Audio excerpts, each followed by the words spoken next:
Seorang anak dinyatakan hilang saat menggembala domba. Ayahnya yang mendengar kabar itu lantas berjuang mencarinya seorang diri. Walaupun ia tak bisa bicara, tak menghalanginya untuk mengungkap misteri hilangnya sang anak, dan inilah dia.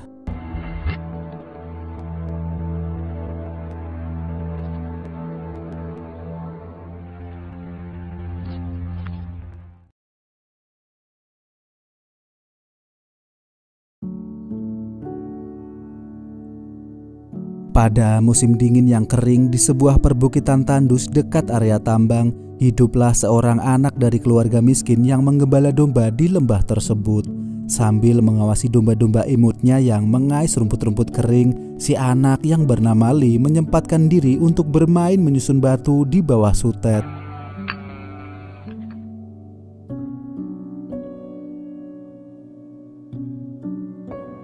Hari kini telah berganti. Ayahnya yang bernama Baomin dikabari kalau anaknya Lee dinyatakan telah hilang, lalu ia pun bergegas untuk pulang ke kampungnya.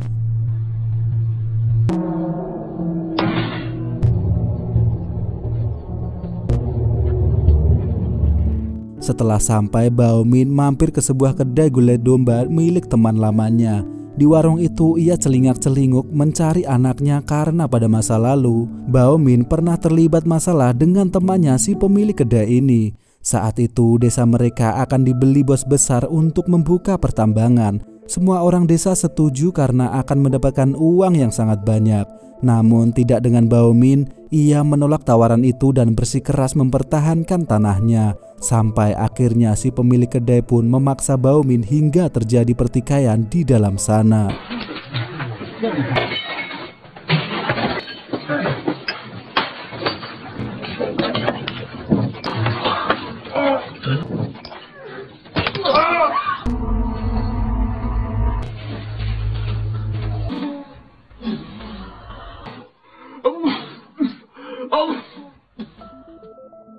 Ya, kejadian pada masa lalu tersebut membuat pemilik kedai ini mengalami kebutaan dan Baomin berpikir mungkin si pemilik kedai masih dendam dengannya lalu menculik Lee. Dan benar saja, tak lama ia mendengar suara anak kecil berteriak yang sontak mencari di mana suara tersebut berasal.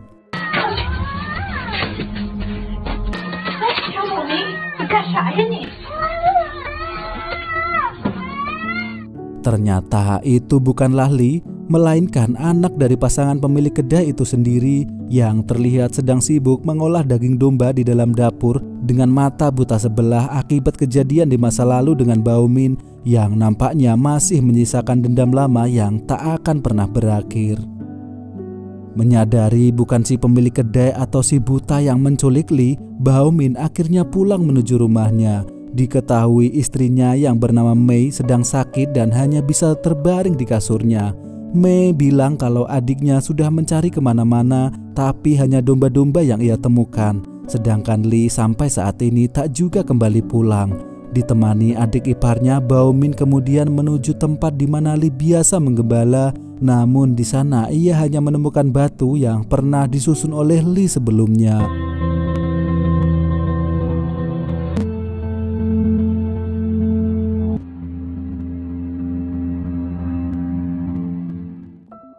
Sementara itu di tempat yang lain terlihat seorang pengacara bernama Su bersama dengan anak kecilnya yang bernama Yuan. Namun terlihat Su ini sedang tidak baik-baik saja dan seolah galau seperti dihantui rasa bersalah. Di waktu yang sama seorang bos tambang bernama Mr. Chang memaksa seorang pemilik tambang untuk menjual tambangnya. Ia akan melakukan cara apapun untuk mewujudkan semua ambisinya, entah itu dengan negosiasi ataupun dengan paksaan jika ada yang berani menentang ambisinya.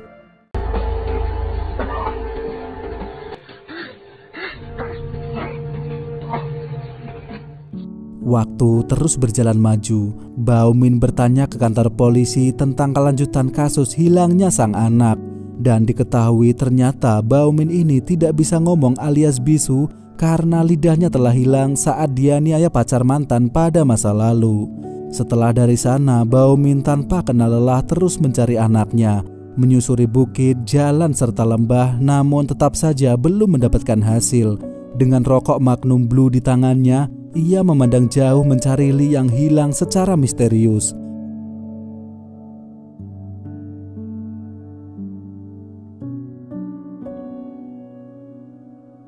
Akhirnya ia pun memutuskan untuk mendatangi sebuah pertambangan batu bara. Dengan menunjukkan foto Lee, ia menanyai para pekerja siapa tahu pernah melihat anaknya, namun tak ada seorang pun yang mengenali Lee. Karena kelaparan, ia lalu makan roti jala maklimah biadab di kantin tambang tersebut. Tak lama anak buah dari Mr. Chang bernama Chong datang dengan pasukannya untuk mengusir para pekerja karena tambang ini sekarang telah menjadi milik Mr. Chang. Namun para pekerja tak terima dan terjadilah baku hantam di antara mereka semua.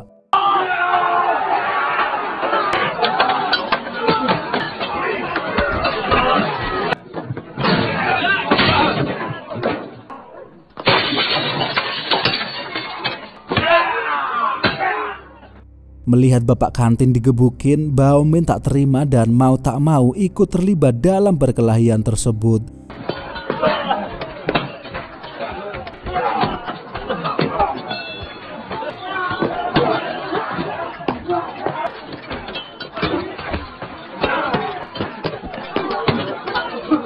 Namun tanpa sengaja ia melempar batu dan membuat kaca mobil milik Mr. Chang pecah. Tak lupa dengan tujuannya, Bao Min sempat menunjukkan foto anaknya yang hilang.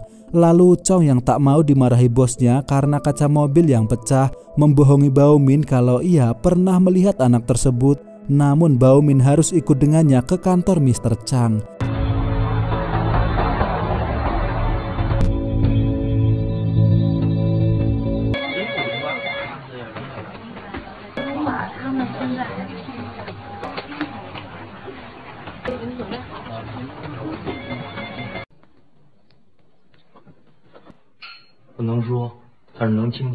Di sana Bao Min langsung menunjukkan foto Lee kepada Mr. Chang. Namun Chong berbohong kalau ia melihatnya saat gelap, jadi kurang tahu juga itu beneran Lee atau bukan.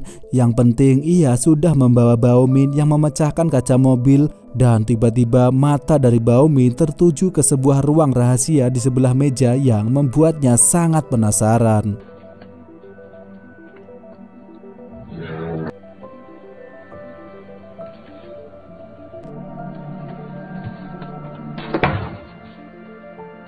Anehnya, Mr. Chang yang terkenal ambisius dan raja tega ini tidak meminta Bao Min mengganti kaca mobilnya. Ia justru menawarinya kalau ia boleh datang kapan saja jika meminta pekerjaan di tambang miliknya, lalu menyuruh Chong untuk mengantarnya pulang. Sayangnya para anak buah yang digebukin oleh Bao Min siang tadi masih tidak terima, lalu menghajarnya dengan membabi buta.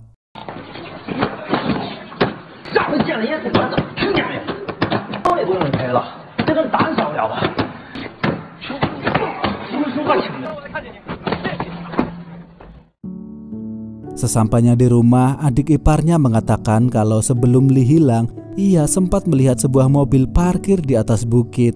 Bao Min langsung bertanya apakah mobilnya sejenis jeep. Namun si adik menggeleng dan mengatakan kalau mobilnya adalah sedan berwarna silver abu-abu seperti di gambar kalender.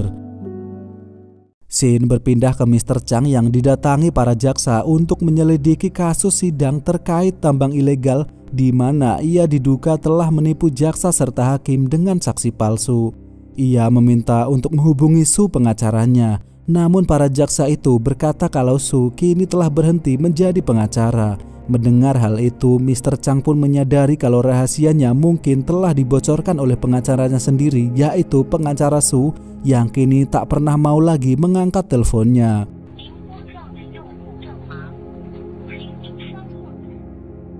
Setelah itu kita diperlihatkan hobi dari Mr. Chang yang suka memanah.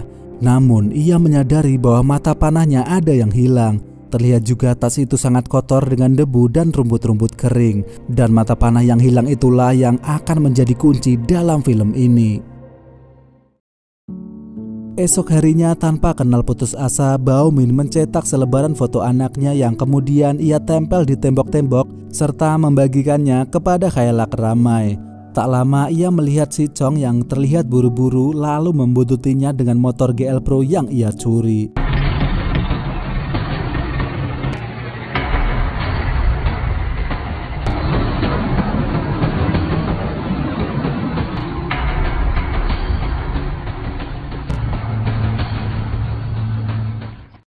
Setelah melewati tempat sepi, tiba-tiba mobil itu pun mogok dan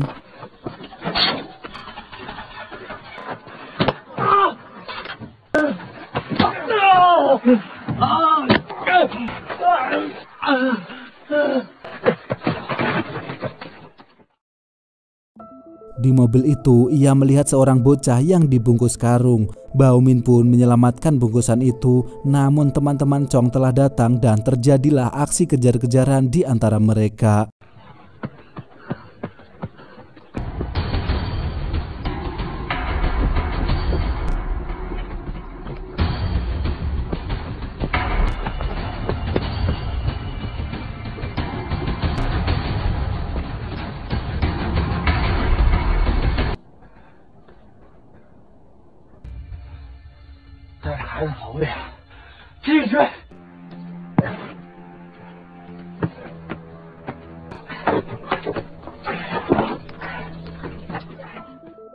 Tak lama Bao Min menemukan gua bekas galian tambang dan memutuskan untuk bersembunyi di sana. Namun setelah bungkusan itu dibuka, ternyata isinya adalah, ya itu bukan Lee anaknya, melainkan seorang gadis kecil yang telah terbius. Sedangkan di luar Chong dan anggotanya terus mencarinya. Anehnya di dalam gua itu Bao Min seperti mendengar sesuatu dari ujung gelapnya gua yang membuatnya merinding.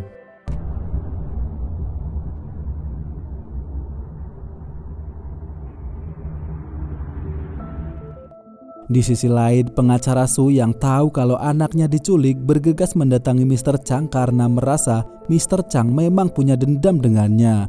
Semakin bingung semakin rumit, Bao Min menemukan kartu sekolah dan menghubungi nomor orang tua di kartu tersebut yang ternyata adalah Yuan, anak dari pengacara Su itu sendiri.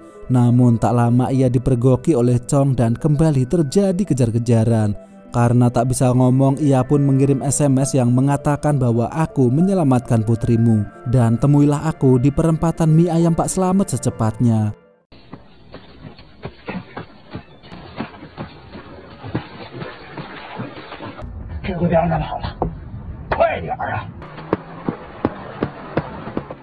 Chong menanyai kemana arah Bao Min berlari. Lalu si buta menunjukkan arahnya kepada mereka. Dan ternyata si buta ini justru melindungi Bao Min yang bersembunyi di mobilnya. Nampaknya mereka sudah berdamai dengan pertikaian pada masa lalu dan mengantarkannya ke perempatan mie ayam Pak Slamet. Dan setelah sampai, ia ditelepon oleh Chong yang mengatakan jika Bao Min ingin anaknya kembali, maka Bao Min harus mengembalikan gadis kecil itu kepadanya.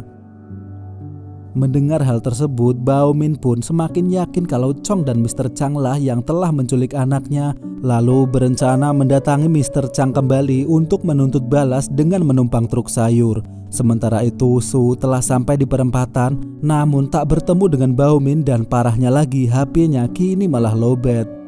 Di sisi lain, Mr. Chang yang sedang makan daging domba dikabari oleh Chong kalau Yuan, anak dari pengacara Su, hilang diambil oleh Bao Min. Ia juga mengaku kalau membohongi Bao Min bahwa Chong menawan anaknya. Dan cerita bohong itu ia gunakan untuk menipu Bao Min agar ia mau menyerahkan gadis kecil itu. Namun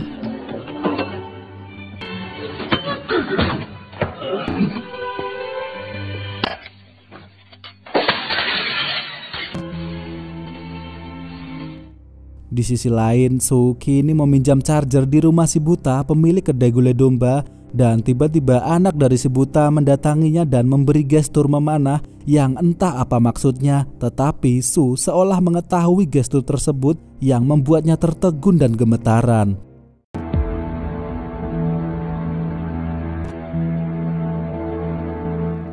Sementara Bao Min kini telah sampai di kantor Mr. Chang dan mengamuk membantai seluruh preman-preman milik Mr. Chang di kantornya.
Akhirnya Baomin pun tertangkap, lalu dibukakan pintu rahasia yang selama ini membuatnya penasaran.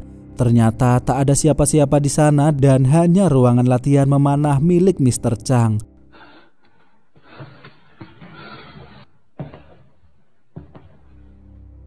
Di sisi lain, Su melihat selebaran anak hilang yang sepertinya ia pernah melihat anak tersebut, yang membuatnya shock dan menyadari kalau orang yang menghubunginya tadi adalah ayah dari si bocah yang telah hilang. Loh, kenapa harus shock? Mungkinkah Su ini ada hubungannya dengan Lee? Sementara itu, Mr. Chang kini menjelaskan kalau anakmu tidak ada di sini dan si Chong hanya membohongimu, lalu bertanya di mana Baomin menyembunyikan Yuan. Tak lama HP kentang Baomin pun berbunyi. Telepon itu diangkat oleh Mr. Chang yang ternyata adalah panggilan dari Su. Namun Mr. Chang mengiriminya SMS bahwa putrinya baik-baik saja dan mengajaknya bertemu di Gunung Gufeng besok pagi.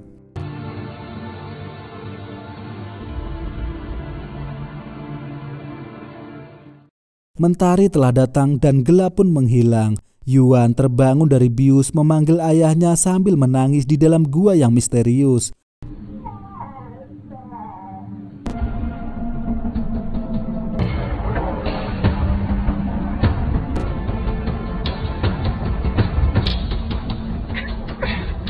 Di sisi lain, Baomin yang akan dibawa ke gunung menemukan ujung anak panah yang berlumuran darah kering di jok mobil milik Mr. Chang yang ia gunakan untuk memotong ikatan tali di tangannya dan...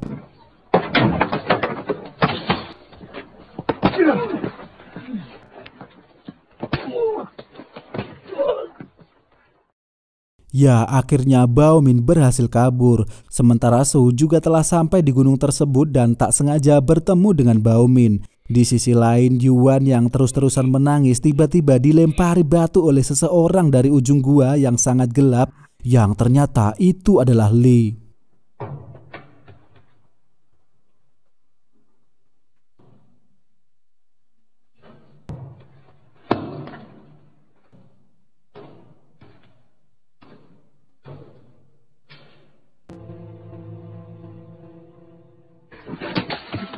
Kembali ke Baomin dan Su yang kini telah ditodong panah oleh Mr. Chang. Ternyata Mr. Chang ini meminta Su untuk mengembalikan barang buktinya.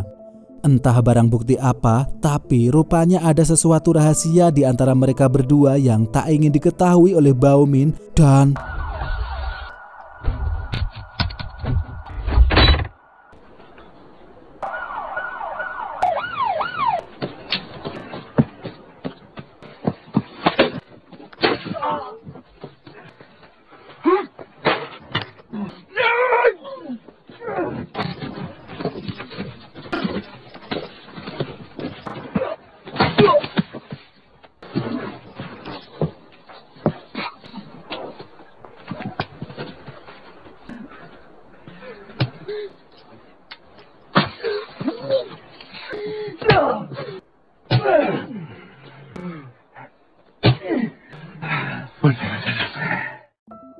Kembali ke Yuan yang kini telah diajak Lee untuk pergi ke puncak bukit.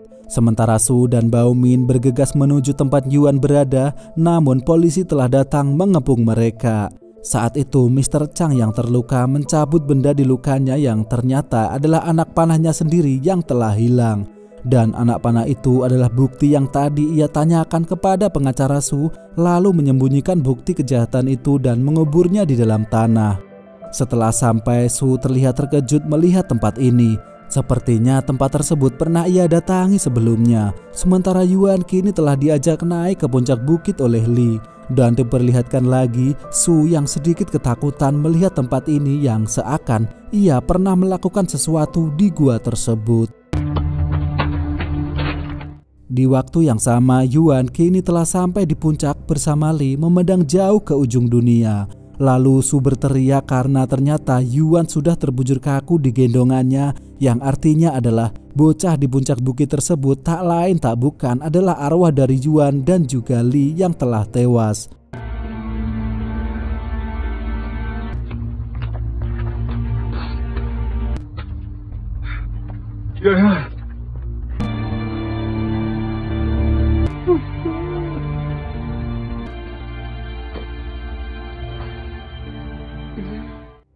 Di sana juga datang Mr. Chang yang hanya bisa tertegun karena melihat gua ini yang mungkin pernah menjadi rahasia bersama dengan pengacara Su.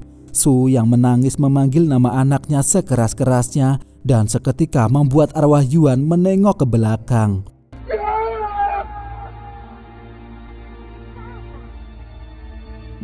Ya, tiba-tiba Yuan hidup kembali setelah mendengar teriakan ayahnya dan bergegas untuk mengantarnya pulang. Sambil memandang wajah Bao Min yang membuatnya kembali tertegun, teringat akan sesuatu lalu melirik sebentar ke dalam gelapnya ujung gua yang masih menjadi tanda tanya. Di sana Mr. Chang mengatakan kalau polisi sudah mengepung mereka dan bertanya apa yang harus kita lakukan sambil mengelus rambut Yuan. Sementara Bao Min masih bengong karena tak tahu lagi harus mencari anaknya kemana lagi, yang tanpa ia sadari kemungkinan Li telah meninggal di ujung gelapnya gua tersebut, dibunuh oleh Mr. Chang dan pengacara Su.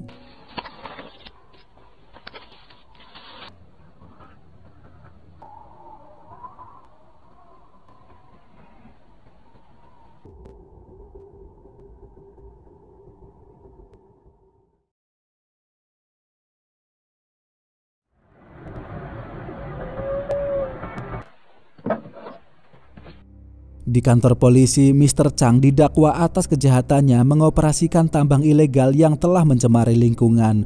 Begitupun pengacara Su yang membantu Mr. Chang untuk memenangkan sidang terkait pertambangan ilegalnya, di mana Chang meminta Su untuk memenangkan kasusnya bagaimanapun caranya, termasuk menghadirkan saksi palsu yang disuap agar berbohong di pengadilan. Ya, setelah kasus pertambangan itu dimenangkan, Mr. Chang memberikan uang yang sangat banyak kepada pengacara Su. Dan itulah mengapa mereka dicari-cari oleh polisi serta kejaksaan, yaitu karena telah menghadirkan saksi palsu. Dan hal yang menjadi rahasia mereka berdua adalah saat itu setelah menyerahkan bayaran kepada Su, Mr. Chang yang hobi memanah mengeluarkan panahnya untuk bersenang-senang di atas bukit, tepat di atas Li yang menggembala domba. Artinya adalah Mr. Chang tak sengaja membunuh Li saat memanah domba dan mereka pun menyembunyikan mayat Li di ujung gua kemarin.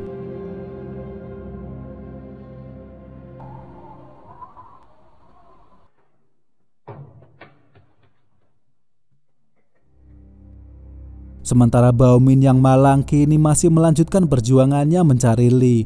Di sisi lain, sang istri hanya bisa menangis memeluk domba gembala anaknya dan berharap itu adalah Li, anak satu-satunya yang begitu ia cintai.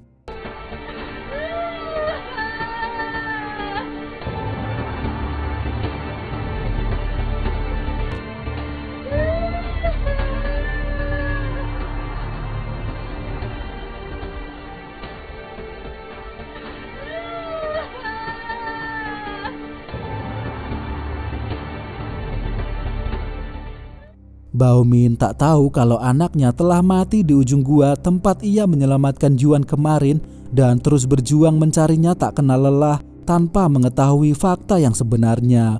Tak lama gunung itu pun dibom untuk membuka pertambangan baru dan mengubur jasad Li yang selamanya tak akan pernah bisa ditemukan.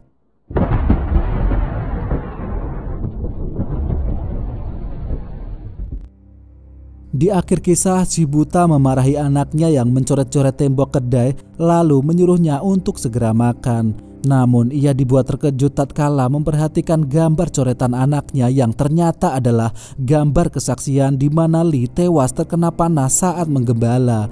Di situ juga digambarkan 3 orang, anak kecil yang tergeletak, satu dengan panah dan satunya lagi berkacamata. Mobil sedan, bukit, dan juga domba-domba milik Li. Film pun diakhiri di mana si buta bergegas melaporkan hal tersebut kepada polisi dan kisah pun berakhir.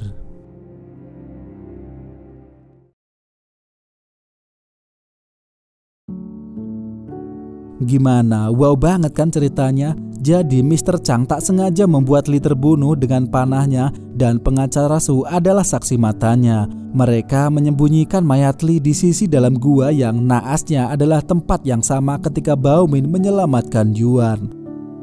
Itulah kenapa pengacara Su terlihat sangat galau di tengah film tadi dan tak mau mengangkat telepon Mr. Chang. Sementara Mr. Chang yang menyadari anak panahnya telah hilang yang merupakan barang bukti kunci, lantas mengira pengacara Su telah mengambilnya dan takut dilaporkan ke polisi.